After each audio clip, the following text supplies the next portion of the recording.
So today I want to show you how I make homemade chapstick. It's really easy, it's really fun, and what I love the most about it is that this recipe makes a really big batch, so I can just make all of these chapsticks up and stick them in the freezer for storage, and we have a supply of chapstick that lasts a nice long time. So sometimes there's a lot of different ingredients to watch out for, but one of the biggest ones in typical moisturizers, including chapsticks, is petroleum products. So you've got the petroleum jelly that people use, and a lot of chapsticks contain mineral oil, and these are all really bad for your body, but they tend to also contain carcinogenic chemicals in them, which are obviously really bad for you. Now, the really interesting thing is that they don't even moisturize at all. So you put them on and it feels moist, but this isn't because it's moisturizing your skin. It's actually because it creates a really thick seal that traps the moisture in, making you feel moisturized. This may seem like a good thing, but it really isn't, especially because it also creates such a thick seal that it also traps in dirt and irritants that can have a negative effect on your skin. So the first thing that I like to do is infuse the oils with some herbs that are really nourishing and soothing to the skin.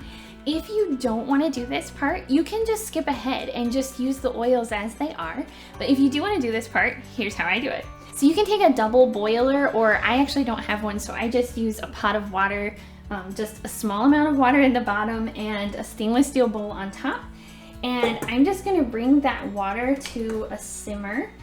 And I'm also gonna add my oils in. Most of the time I use all coconut oil, but this time I wanted to try a little bit of apricot oil because it's also really nourishing to the skin. So I have 1 cup of coconut oil and a 1/4 cup of apricot oil. And I'm just gonna add both of these into my stainless steel bowl.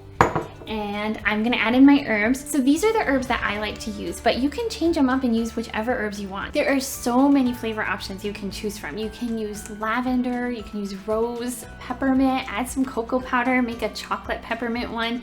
Just pick and choose what herbs or essential oils that you would like in them that either support skin health or just plain taste good. So I always like to use marshmallow root in my chapsticks because it's super soothing and nourishing to the skin.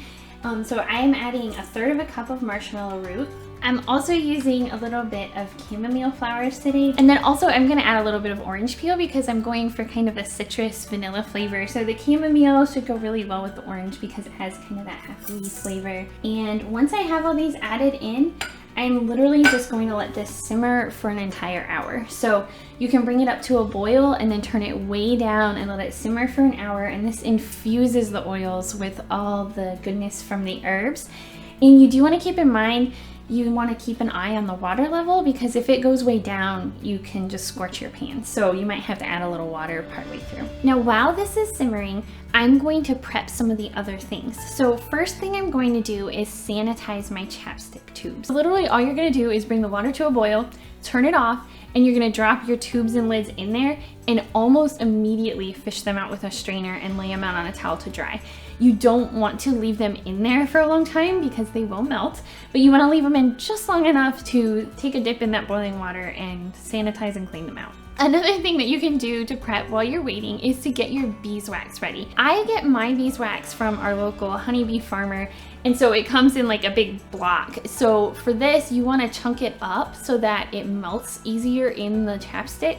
So the easiest way that I have found to do that is shredding it on a cheese shredder, which takes a little elbow grease and time, but it melts down really well. You could also chunk it up with a knife, but that's a little harder. Beeswax is pretty hard to chunk off.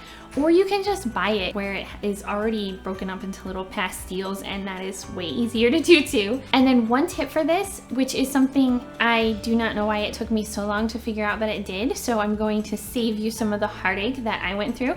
It is really hard to scrub beeswax off stuff. So if you literally just boil some water and pour it over whatever utensil you used, it melts it right off and it scrubs really easily. So you'd think I would have figured that out earlier, but I didn't, so there you go. If you use the herbs, the next step is to just strain the herbs off to separate the oil from the herbs. So you're just going to pour them through a strainer and let all those oils drain out. Then you're gonna take a paper towel and just wipe this out. You don't want any of the herbs left in the bowl, but you wanna just go ahead and reuse it for the rest of the chapstick. So you can kind of squeeze the herb out to get all of the oil out of there. And then you have your oil that's ready to make into chapstick. So to make the chapstick, all you're gonna do is add the oil back into the double boiler, or if you skipped the herbs, then just start here and pour your oil in. We're gonna turn the burner back on because we wanna bring that heat back up. And then we're gonna add in the beeswax. So this looks like a lot of beeswax, but this one's actually only 4 ounces. I've got 1 more ounce to add. But when you shred it up like this, it looks really huge even though it's not. You can use about 4 to 5 ounces of beeswax. I've typically used about 4 ounces in the past, and it will sometimes get kind of melty in my jeans pocket, but it never leaks out of the tube. I've never had a problem with that.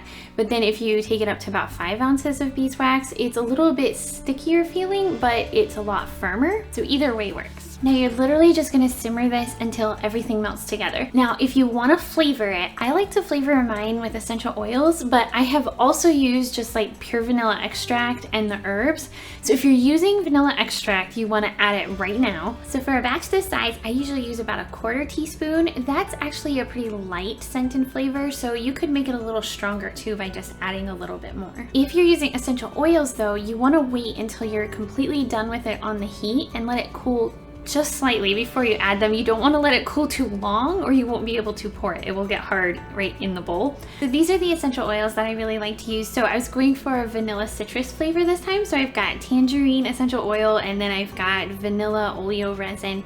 And I used about 20 drops of the tangerine and about 25 to 30 of the vanilla. You can experiment too with how strong you like the scent and the flavor just by smelling it after you pour them in. Now, something to remember while you're pouring it in the tubes is that it will harden pretty quickly. So if you find that it's starting to get hard in the bowl before you fill them all, you can just put it back on the pan and warm it again until it melts.